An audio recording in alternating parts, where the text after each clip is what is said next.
you think you know Prague. The city of 100 spires, the fairy tale bridge at dawn, a storybook castle looming over a winding river. But what if I told you this entire enchanting image is a meticulously crafted illusion? A beautiful mask designed to hide a history so turbulent, so scarred by betrayal and defiance, that its true identity is still a matter of debate. This isn't just a city that survived the 20th century. It's a city that was strategically left standing as a potential prize. We're not here today as tourists to admire the facade. We're here as explorers to peel back the layers of this beautiful lie and uncover the raw, resilient, and fiercely proud soul of a nation hiding in plain sight. Are you ready to see what's behind the curtain? Walk through Prague's Old Town Square. Look up. You are surrounded by a symphony of stone, Gothic towers, Baroque facades, Renaissance archways. It feels ancient, untouched, a miracle of preservation. The common story is that Prague was mercifully spared from the devastating bombings of World War II. This is only half true, and the other half is far more chilling. Prague wasn't spared out of kindness. It was coveted. For the Nazis, Prague was a jewel of the Reich, a future Germanized administrative center. Its stunning architecture was to be preserved as a monument to their supposed cultural supremacy. Hitler himself reportedly wanted to retire here. The city was spared destruction not because it was loved, but because it was a possession, a gilded cage waiting for its new master. The preservation of its beauty is a direct result of an occupation, not a testament to peace. This paradox is etched into every cobblestone. As you cross the iconic Charles Bridge, flanked by its 30 stoic statues of saints, you're walking on a stage of immense historical drama. This wasn't just a bridge. It was a symbol of royal power, a site of executions, and a battleground. Each statue, dark with age, seems to be a silent witness to centuries of kings, alchemists, invaders, and revolutionaries. They've seen the city's golden age under Emperor Charles IV, who founded one of Europe's oldest universities here, and they've seen the dark days of the Prague Spring in 1968, when Soviet tanks rolled across this very river to crush a nation's dream of freedom. What you see as beauty is, in fact, the accumulation of scars. To truly understand a city's character, you must learn to navigate its veins. In Prague, this means mastering its public transport, a system that is a masterclass in pragmatic efficiency. Forget the chaotic crowds of London or Paris. Here, the metro, trams, and buses move with a quiet, confident rhythm. The metro, with its 3 simple lines, can whisk you from one end of the city to the other in minutes. But the true soul of Prague's transit is the tram. These red and white carriages are the city's lifeblood. They glide over nearly every major street, their overhead cables creating a web that connects the historic heart with the real, lived-in neighborhoods. They have absolute right of way, a small but powerful daily reminder of order and collective good. Watching cars patiently wait for a tram to pass tells you something profound about the Czech mindset. Pragmatism and rules aren't just suggestions. They are the foundation of a functioning society. But this efficiency comes with a stern warning. For a tourist, the system is deceptively simple. A single ticket, costing around 30 to 40 korunas, less than €2, grants you access for up to 90 minutes. But get caught without a validated ticket by a plain-clothed inspector, and you're facing a fine of up to 1,500 korunas, or nearly €60. There's no negotiation. It's a harsh lesson in accountability. This pragmatism has a darker side, especially with taxes. While services like Uber and Bolt offer reliability, the unaffiliated taxis lurking around tourist hotspots especially the airport, can be predatory. A 15-kilometer trip that should cost €20 can easily be inflated to 50 or 60. It's a stark reminder that in a city transitioning from a controlled past to a capitalist present, not every actor plays by the same rules. The advice is simple: use an app, or if you must take a taxi, always agree on the price beforehand. Navigating Prague is a lesson in navigating its character. Efficient and orderly on the surface, but with an undercurrent you need to be smart enough to avoid. If you want to touch the core of Czech identity, try speaking the language. You will quickly realize that Czech isn't just a language, it's a fortress. For English speakers, it is consistently ranked among the most difficult languages on earth to learn, and for good reason. The grammar is a labyrinth of 7 cases, meaning a single noun can have 14 different forms depending on its function in a sentence. Verbs conjugate in bewildering ways. Pronunciation is a minefield of consonant clusters that seem to defy the human tongue. Try saying "Sturt pris Skarskerk," a famous tongue twister meaning stick your finger through your throat. It contains no vowels. But this difficulty isn't a flaw, it's a feature forged in the fires of history. For centuries, the Czech lands were under the dominion of the German-speaking Habsburg Empire.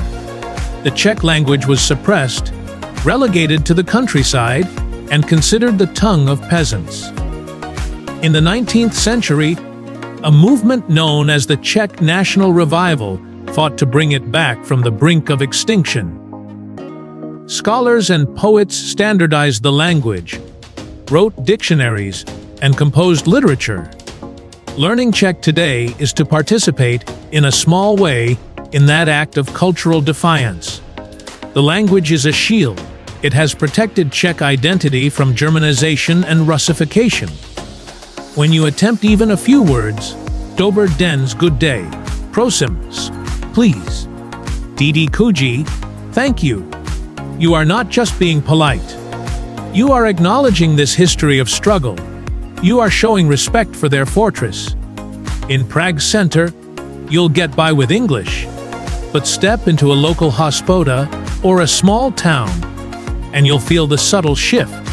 The language is the key that unlocks the door between being a tourist and being a guest.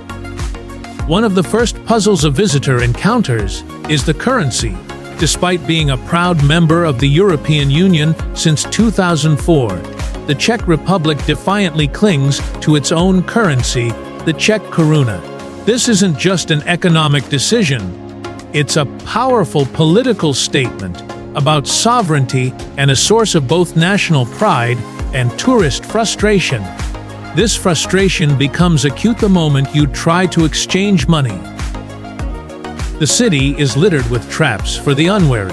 The worst offenders are the ubiquitous blue and yellow Euronet ATMs and the 100% commission exchange offices in tourist-heavy areas. They promise convenience but deliver financial pain. These exchange offices might advertise no commission, but they will give you a horrific exchange rate, sometimes costing you 15–20% of your money. €100, which should get you around 500 korunas, might only yield 2,000. It feels like a scam because it essentially is. Why does a country so integrated into Europe allow this? It's a glimpse into the complex post-communist economic landscape. But the refusal to adopt the euro runs deeper. For many Czechs, the koruna is a tangible symbol of their hard-won independence after the peaceful Velvet Revolution of 1989 and the subsequent split from Slovakia in 1993. It represents control over their own economic destiny, a shield against the financial crises that have rocked the Eurozone. So how do you navigate this financial minefield? The solution is your key to feeling like a local, not a victim. Avoid Euronet ATMs and street-side exchange booths at all costs. Instead, Use your debit card to withdraw cash directly from an ATM attached to a reputable Czech bank like Česká spořitelna or Komerční banka. Or better yet, use a fintech card like Wise or Revolut. The koruna isn't just money, it's a symbol of a nation's cautious, proud, and fiercely independent spirit. To understand it is to understand their reluctance to fully dissolve into a larger European identity. To truly know the Czech soul, you must share a meal with it. Czech cuisine is often misunderstood, dismissed as heavy, bland, and meat-focused. But every dish tells a story of history, geography, and survival. This is not the food of sunny Mediterranean coasts. This is the food of long, cold winters and a landlocked nation. It's designed to be hearty, comforting, and deeply satisfying. Take Vltava River. It's a slow roasted sirloin of beef, marinated and served in a creamy root vegetable sauce, topped with a slice of lemon, whipped cream, and cranberries. It sounds bizarre, but the combination of savory, sweet, and sour is a culinary echo of the sophisticated tastes of the Austro-Hungarian Empire. This is the food of celebration, a taste of a grander, imperial past. Then there is the humble Nedlik, the Czech dumpling. These fluffy, steamed bread, like slices, are the perfect vehicle for soaking up the rich sauces that accompany most meat dishes. They are the bedrock of Czech cuisine, a testament to making simple ingredients like flour and yeast go a long way.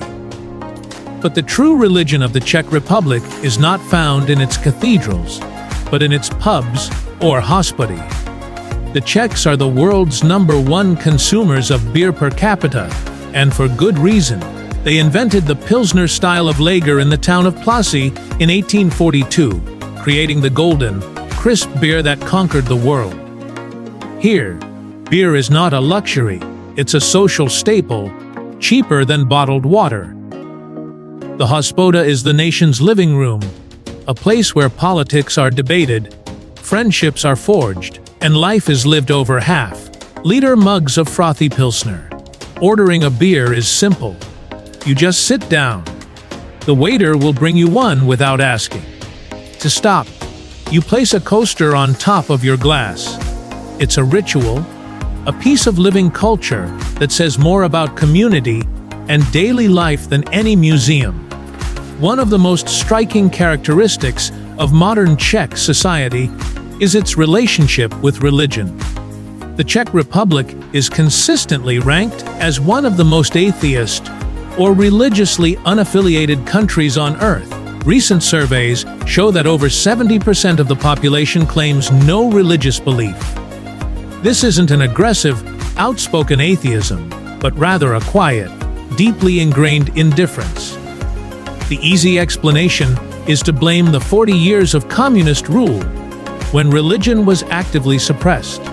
While that was certainly a major factor, the roots of Czech skepticism run much deeper, back to the 15th century and a man named Jan Hus. Hus was a religious reformer, a predecessor to Martin Luther, who challenged the corruption of the Catholic Church a century before the Reformation. He was burned at the stake for heresy, an event that sparked the Hussite Wars and embedded a deep-seated suspicion of organized religious authority into the national psyche. Communism didn't create Czech atheism, it merely poured gasoline on a fire that had been smoldering for centuries. Today, this manifests in a society where religion is considered a deeply private matter, almost taboo to discuss in public. Grand cathedrals like St. Vitus at Prague Castle function more as national monuments and tourist attractions than as active centers of faith for the majority. Holidays like Christmas are celebrated enthusiastically, but for most, they are secular traditions focused on family, food, and fairy tales, not religious observance. This godless reputation is not about a lack of morality or spirituality. It's about a historical preference for reason, individualism, and a profound distrust of anyone who claims to have all the answers. To think the Czech Republic is just Prague is like thinking the United States is just New York City. To truly understand the country, you must venture beyond the capital's magnetic pull. The historic lands of Bohemia, Moravia, and Silesia each have their own distinct character. Take a train 2 hours southeast, and you'll arrive in Brno, the capital of Moravia and Prague's eternal rival. Where Prague is a stunning museum, Brno is a vibrant, living laboratory. It's a city of students, tech startups, and funky, avant-garde cafes. It has a youthful energy and a more laid-back vibe. It doesn't have a Charles Bridge, but it has a creative spirit that feels more forward-looking than Prague's beautiful, backward gaze. Or travel south to Český Krumlov. If Prague is a fairy tale, Český Krumlov is the single, perfectly preserved chapter from that book. A UNESCO World Heritage Site, its stunning castle complex sprawls above a horseshoe bend in the Vltava River. Walking its narrow, winding streets feels like stepping back 500 years. It's breathtakingly beautiful, but also a cautionary tale about tourism. In peak season, the town can feel more like a theme park than a living community, a reminder of the delicate balance between preservation and exploitation. And then there is the nature. Escape the cities, and you'll discover landscapes like the Bohemian Switzerland National Park, a dramatic world of sandstone arches, deep gorges, and towering rock formations that look like something out of a fantasy novel. This is the Czechia of hikers, climbers, and nature lovers, a quiet, contemplative world away from the urban hustle. Each of these places reveals a different facet of the Czech identity: the modern, the historic, and the wild. So, what is it like to live in this complex nation today? The modern Czech Republic is a land of paradoxes. On one hand, it offers a quality of life that is the envy of many. It is one of the safest countries in the world. Its universal healthcare system, a legacy of its socialist past refined for the modern era, provides excellent, accessible care for all citizens. However, this high quality of life coexists with a sense of economic precarity for many. While average salaries have been rising, the cost of living, especially housing in Prague, has skyrocketed. The average monthly salary after taxes might be around 35,000 korunas, or about €1,400. But renting a modest one-bedroom apartment in the capital can easily consume 25,000 korunas, or €1,000. This financial pressure creates an underlying tension beneath the city's prosperous surface. You see a nation that has successfully embraced Western democracy and capitalism, but still grapples with its legacy. You see a people who are pragmatic, resourceful, and perhaps a bit cynical, shaped by a history of being a small nation caught between great powers. They value freedom, but they also value security and order. They are proud of their culture, but are not overtly nationalistic. They possess a dry, dark sense of humor, the kind that only develops when you've seen empires come and go. It's a nation that has mastered the art of survival and is now navigating the complex, often contradictory, challenges of prosperity. So, we return to where we began, in the heart of Prague. The fairy tale facade remains, but now you see the cracks. You see the stories of defiance, survival, and reinvention etched into its stones. The Czech Republic is not a simple country to be checked off a list. It's a complex, layered narrative that asks you to look closer, to question what you see, and to appreciate the profound history that shaped its beautiful, resilient, and deeply pragmatic soul.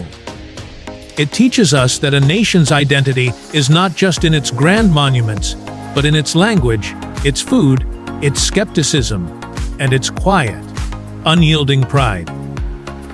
What part of this hidden story surprised you the most? Share your thoughts or questions in the comments below. If this journey opened a new perspective for you, please share this video with a fellow traveler who loves to dig deeper than the surface. And subscribe for more deep dives into the world's most fascinating and misunderstood places.